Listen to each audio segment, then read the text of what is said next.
South Carolina के एक छोटे से कस्बे में, जहां हर कोई हर किसी को जानता है, जहां पावर और रसूख पीढ़ियों से जमीन की तरह नीचे दबी होती है, एक मंडे की रात एक 911 कॉल ने सब कुछ बदल दिया। फोन पर एक मर्द रो रहा था।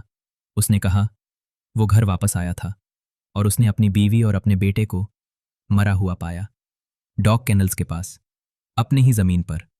उस आदमी का नाम था एलेक्स मर्डा, और हैम्पटन काउंटी साउथ कैरोलिना में ये नाम सब कुछ था। जो स्टोरी आगे आई वो सिर्फ एक मर्डर केस नहीं थी, ये थी एक डायनेस्टी के गिरने की कहानी, एक इंसान के टूटने की कहानी, फ्रॉड की, एडिक्शन की, और एक परिवार के उस आदमी के हाथों बर्बाद होने की कहानी जिसे उनकी सबसे ज्यादा जरूरत थी।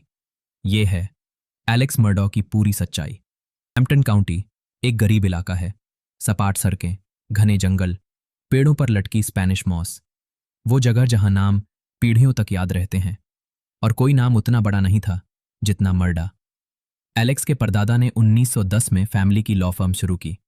फिर 1920 में वो साउथ कैरोलिना के एक 5 जिले वाले रीजन के सॉलिसिटर बने, यानी चीफ प्रोसिक्यूटर, यानी सबसे बड़े सरकारी वकील।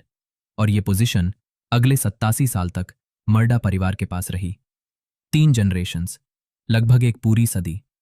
एक तरफ वो सरकार की तरफ से मुकदमे लड़ते थे, दूसरी तरफ प्राइवेट क्लाइंट्स के लिए कॉरपोरेशंस के खिलाफ ह्यूज सेटलमेंट्स जीतते थे, और दोनों तरफ उन्हीं कोर्ट्स में जहां मर्डो का नाम सबसे इंपॉर्टेंट था।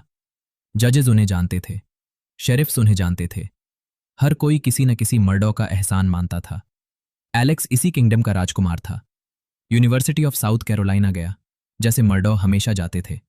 फैमिली फर्म ज्वाइन की, मैगी से शादी की, 2 बेटे हुए, बस्टर और पॉल।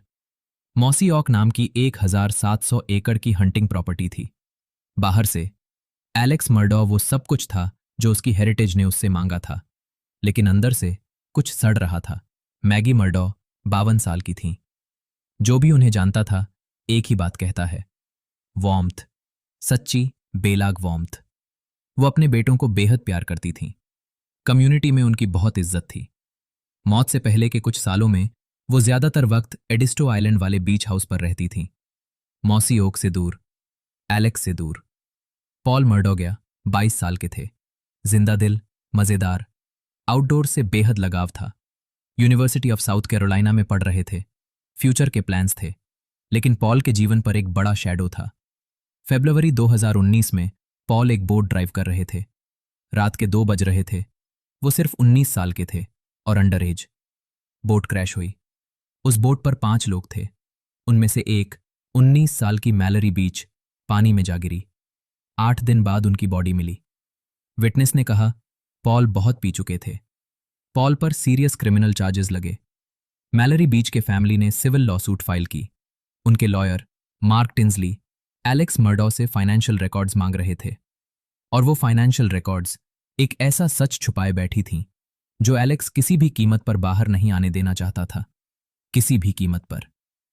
7 जून 2021 रात के करीब 10 बजे कॉलेटन काउंटी के 911 डिस्पैच सेंटर पर एक कॉल आई।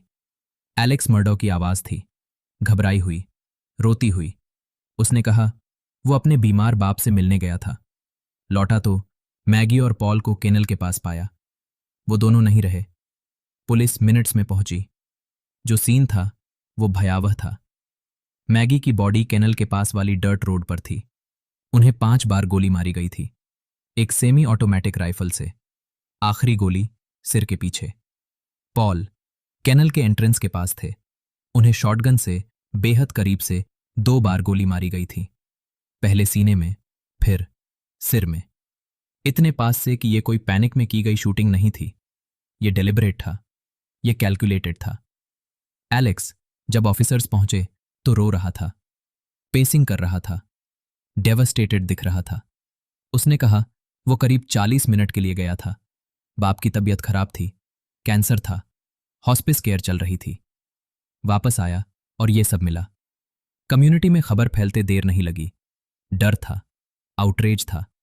अगर मर्डोज को, इतने बड़े नाम को, उनकी अपनी जमीन पर निशाना बनाया जा सकता है तो कोई भी सेफ नहीं।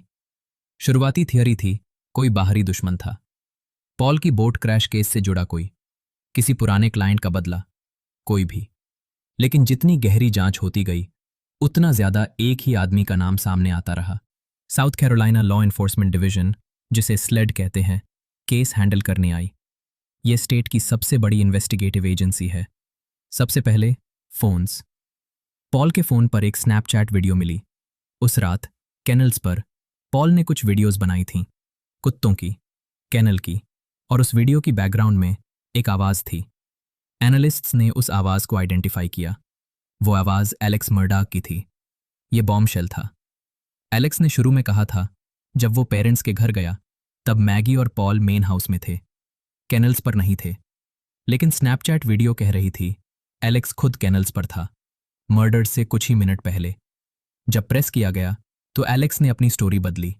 कहा, हाँ, थोड़ी देर के लिए कैनल्स पर गया था, फिर भूल गया। पहला झूठ। फिर फोरेंसिक्स। मैगी के पास मिले शेल केसिंग्स 300 ब्लैकआउट कैलिबर के थे, एक सेमी ऑटोमेटिक राइफल से, वही राइफल जो एलेक्स के मॉसी ओक प्रॉपर्टी पर रखी थी। पॉल के पास मिले शॉटगन शेल्स हॉर्नडी बकशॉट के थे, वही ब्रांड जो एलेक्स के पास था। दोनों वेपन्स कभी नहीं मिले। ऑटोप्सी ने कंफर्म किया, दोनों की मौत का टाइम उस विंडो के अंदर था जब एलेक्स कथित तौर पर प्रॉपर्टी पर था। और एलेक्स की क्लोथिंग पर ब्लड स्टेन पैटर्न एनालिस्ट्स को ऐसे स्टेन्स मिले जो सिर्फ बॉडीज को टच करने से नहीं आ सकते थे। वो स्टेन्स किसी को शूटिंग के वक्त पास होने से आते हैं। लेकिन असली ट्विस्ट सितंबर 2021 में आया। 7 जून के सिर्फ 3 महीने बाद एलेक्स मर्डॉक एक रूरल रोड के किनारे खड़ा था। उसने अपने ड्रग डीलर को, जिसे लोग कजिन एडी कहते थे, कॉल किया। एलेक्स ने उससे कहा, मुझे गोली मार दो, मेरे बेटे बस्टर को $10 मिलियन का लाइफ इंश्योरेंस मिलेगा। एडी ने गोली चलाई, बुलेट सिर को ग्रेज कर गई। एलेक्स जिंदा रहा। फिर उसने 911 कॉल की और कहा, कोई अनजान शख्स ने उस पर हमला किया। स्टोरी कुछ ही घंटों में बिखर गई, और जब लॉ फर्म ने अकाउंट्स चेक किए तो एक और सच सामने आया। एलेक्स मर्डॉक अपने ही क्लाइंट से पैसे चुरा रहा था। कई सालों से उसने एक फेक बैंक अकाउंट बनाया था, फोर्ज के नाम से। जो सेटलमेंट मनी क्लाइंट्स को मिलनी चाहिए थी, वो सीधे इस अकाउंट में जाती थी। क्लाइंट को कुछ नहीं मिलता था। सबसे दर्दनाक केस था ग्लोरिया सैटरफील्ड का। ग्लोरिया मर्डा परिवार की हाउसकीपर थीं। 2018 में उनकी डेथ हुई, मर्डा के घर के स्टेप्स पर गिरने से। एलेक्स ने उनके बेटों को एनकरेज किया उसके खिलाफ लॉ सूट फाइल करने के लिए, इंश्योरेंस से सेटलमेंट लेने के लिए। सेटलमेंट हुई करीब $40 लाख से ज्यादा। ग्लोरिया के बेटों को एक पैसा नहीं मिला। एलेक्स ने सब हजम कर लिया। कुल फ्रॉड इन्वेस्टिगेटर्स ने कैलकुलेट किया लगभग $87 लाख। दर्जनों क्लाइंट्स, सैकड़ों चार्जेस, और अब इन्वेस्टिगेटर्स के पास मर्डर का मोटिव भी था। Boat crash civil lawsuit. Alex से फाइनेंशियल डिस्क्लोजर मांग रही थी। अगर वो डॉक्यूमेंट्स सामने आ जाते, फोर्ज अकाउंट खुल जाता, सब कुछ बर्बाद हो जाता। थ्योरी ये थी, एलेक्स मर्डॉक ने अपनी बीवी और बेटे को इसलिए मारा ताकि एक ग्रीविंग फादर और हस्बैंड के रूप में वो कोर्ट प्रोसीडिंग्स को डिले कर सके, टाइम खरीद सके।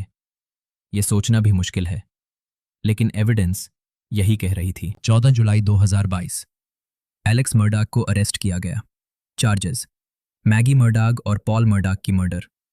वो आदमी जिसके परिवार ने 87 साल तक इस रीजन के लॉ को कंट्रोल किया था, अब खुद हैंडकफ्स में था।